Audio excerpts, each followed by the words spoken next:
السلام عليكم ورحمة الله تعالى وبركاته.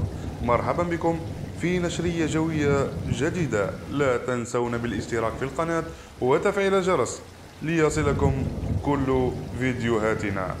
إذا مبدئيا هذه الولايات المعنية بتساقط الأمطار تحت وقع الرعود بداية من مساء وليلة السبت إن شاء الله.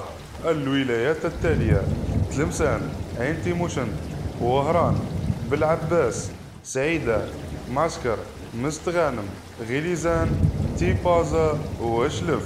لتشمل مع فجر وصبيحة الأحد ولايات التالية: النعامة، البيض، شمال الأغواط، بشار، تيرت، تيسمسيل، عين الدفلة، الجزائر العاصمة، البليدة، المدية، شمال الجلفة، بومرداس.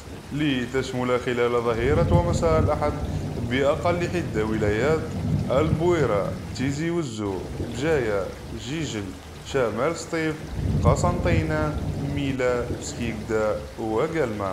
الأمطار تكون أكثر غزارة واعتبارا على المناطق الغربية والوسط الغربي، وضعيفة عموما على الولايات الشرقية والوسطى المذكورة. سنوافيكم بالكميات المتوقعة لاحقا في نشراتنا المقبلة.